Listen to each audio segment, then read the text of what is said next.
Seconde de nos 3 soirées consacrées à l'œuvre de Tex Avery, celle-ci est composée de dessins animés tournés entre 1936 et 1941 par Avery, qui s'appelait alors Fred, pour la Warner Bros. Avery travaille pour le producteur Léon Schlesinger en compagnie de l'élite des auteurs de dessins animés de l'époque, notamment Bob Clampett, Chuck Jones, Fritz Freleng, tous installés dans la partie la plus délabrée de la Warner, la seule, celle qui fut bientôt surnommée la terrasse aux termites.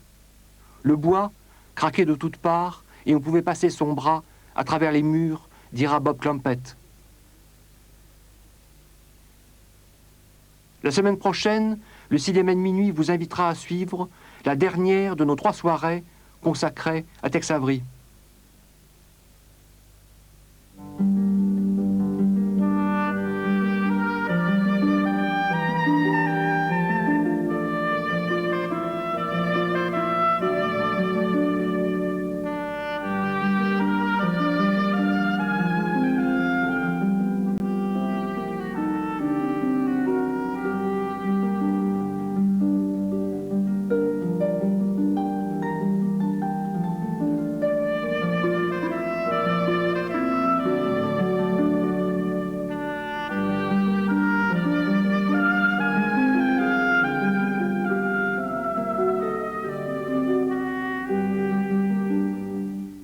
Fils d'un maçon du Lot-et-Garonne monté à Paris et d'une mère commerçante dans un quartier populaire, Jacques Rigaud a dû batailler durant son enfance pour pouvoir faire des études.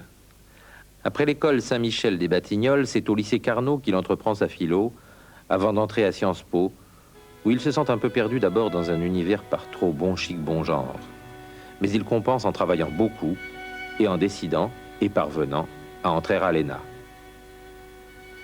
Sa carrière administrative commence au Conseil d'État en 1954, avant différentes affectations, notamment en Algérie. Maître des requêtes en 1960, il devient en 1969 directeur du cabinet de Jacques Duhamel, au ministère de l'Agriculture d'abord, puis surtout au ministère des Affaires culturelles. C'est là que ce passionné de culture va commencer de donner toute sa mesure.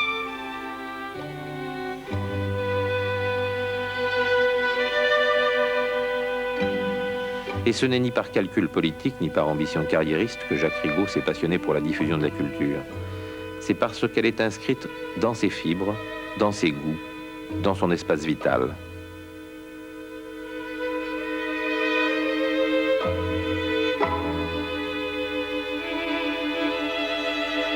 Une culture que sans sectarisme, il perçoit à différents niveaux, aussi bien dans la gastronomie que dans la peinture, dans une représentation d'opéra que dans un film ou une émission de télévision. Vous savez, que ce soit le musée en tant que tel ou le patrimoine, je crois que nous devons en avoir une conception vivante. Ce ne sont pas des cimetières. L'esprit créateur peut s'appliquer au patrimoine tout autant qu'à la création neuve, en quelque sorte.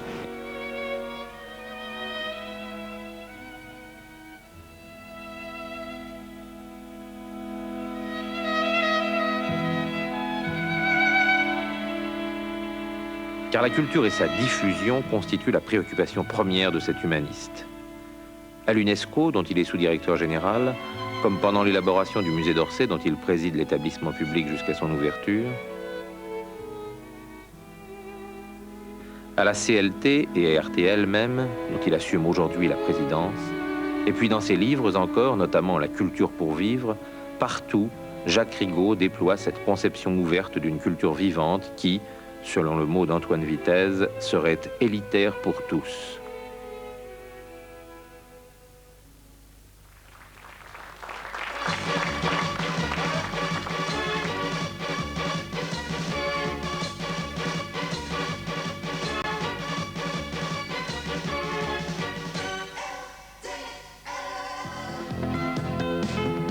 Pour vous, cet après-midi... Mais cet entrepreneur culturel, comme il aime à se définir, est plus qu'un amateur.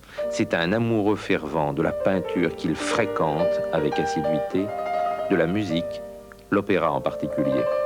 Et puis, la littérature lui est un viatique indispensable, avec une trilogie de base à laquelle il revient sans cesse, Saint-Simon, Balzac, Proust. Sans oublier la poésie qu'il aime lire dans sa belle maison du Pilat, dans le silence du matin devant la mer, confie-t-il.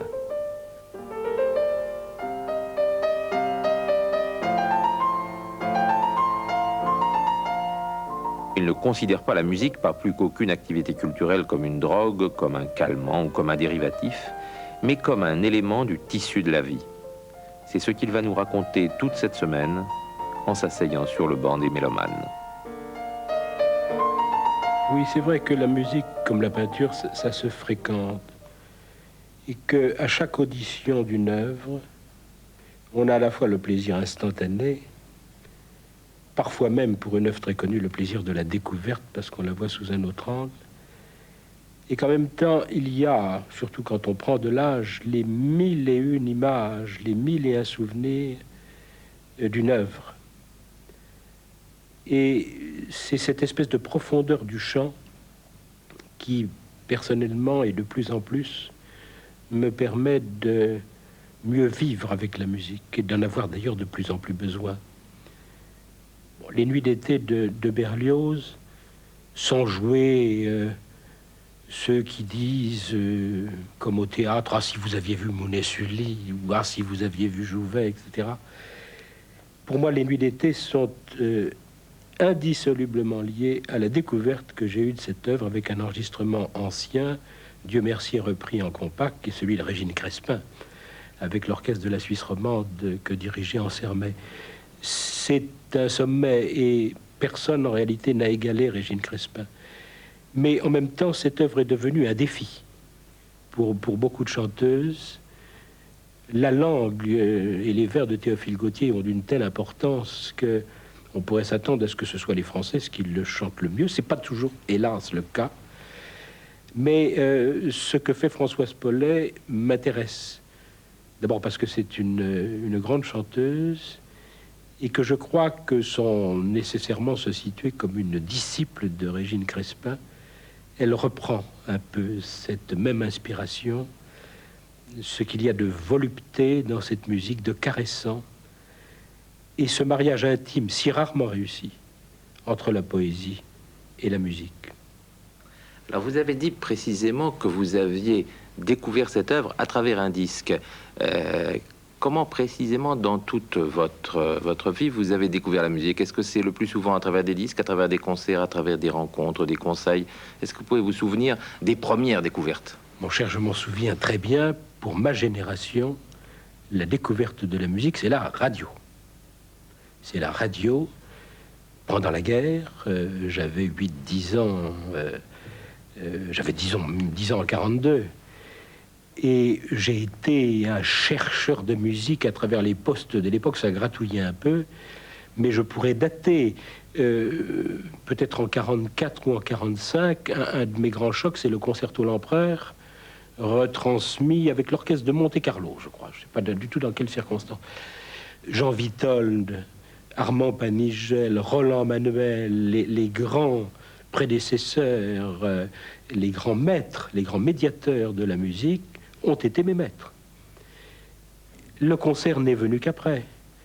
Le disque, j'avais des amis qui vivent encore, qui étaient des gens merveilleux dans le 17e arrondissement, dans le quartier des Épinettes, qui étaient des fervents de Wagner. Et à l'âge de 12 ans, j'ai passé avec ma sœur aînée de longues soirées à écouter des enregistrements presque intégraux de Wagner sur des disques 78 tours. Et mon ami Marcel Collot avait une provision d'aiguilles de bois qu'il avait fait venir d'Angleterre avant la guerre, et il espérait que la guerre ne serait pas trop longue pour que sa réserve ne soit pas épuisée. C'est comme ça que j'ai découvert Wagner, dans une espèce de rite, une liturgie qui à la fois m'impressionnait beaucoup, m'agaçait un peu, parce que j'aime pas qu'on donne l'impression qu'il faut un passeport ou un titre pour écouter telle ou telle musique. Mais enfin, ça a été une de mes grandes émotions.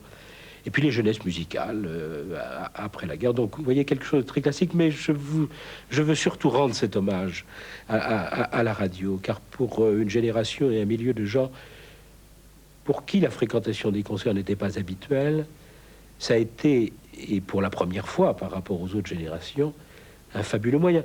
Et les nouvelles générations ne se rendent pas compte. Prenez quelqu'un d'un milieu relativement modeste avant la radio. Quel contact pouvait-il avoir avec la musique? Les orchestres, les fanfares sous les kiosques de square dans les sous-préfectures, de très rares concerts. Quand j'étais à Blois en 52, faisant mon stage DNA, j'ai eu un premier contact avec cette bourgeoisie de province très raffinée. Il y avait encore des amateurs de musique qui avaient un moyen extrêmement raffiné et très simple de pratiquer la musique, c'était d'en faire. Et ils se réunissaient pour jouer à Quatuor de Haydn, etc. Je ne suis pas sûr que ça existe encore beaucoup, mais c'était la pratique la plus habituelle. Et vous-même, vous avez été tenté de jouer d'un instrument, ou vous en avez joué vous-même? J'ai joué d'un instrument qui était ma voix, en ce sens que quand j'étais à l'école Saint-Michel, il y avait les petits chanteurs de Saint-Michel, qui étaient un peu une filiale des petits chanteurs à la Croix-de-Bois. Et c'est ainsi que je me suis illustré dans une foule, d'ailleurs, où j'étais anonyme, dans l'Alléluia de la fin de la Cage au Rossignol, que nous avons enregistré à Saint-Roch, et nous avons donné des concerts un peu partout. J'étais mezzo, puis baryton quand j'ai un petit peu continué et ayant mué. J'ai tenté le piano avec des résultats inégaux. Je n'avais pas l'obstination qu'il fallait. Et depuis, je n'ai jamais plus joué d'instrument. Les seuls instruments que je joue sont le compact et la cassette. Et aujourd'hui, pour notre plaisir, eh bien, vous jouez de votre choix pour nous offrir donc cet extrait des Nuits d'été. Vous avez choisi Le Spectre de la Rose. C'est un choix poétique, puisque la poésie joue un rôle aussi beaucoup dans votre vie, ou c'est un choix musical à l'intérieur de cet ensemble des Nuits d'été? La vérité, c'est que j'aurais aimé, si nous en avions eu le temps, donner une vue un peu plus générale du spectre des Nuits d'été, en donnant d'abord Villanelle, qui est beaucoup plus gai et qui est ensorcelant. Mais pour moi, Le Spectre de la Rose est de loin précisément le plus poétique, un peu mélancolique, et la musique s'étale comme une mer parvenue à son maximum. Et puisqu'il fallait faire un choix, c'est évidemment celui-là.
SR3 vous souhaite une bonne nuit, mais sur Antenne 2, où les programmes continuent.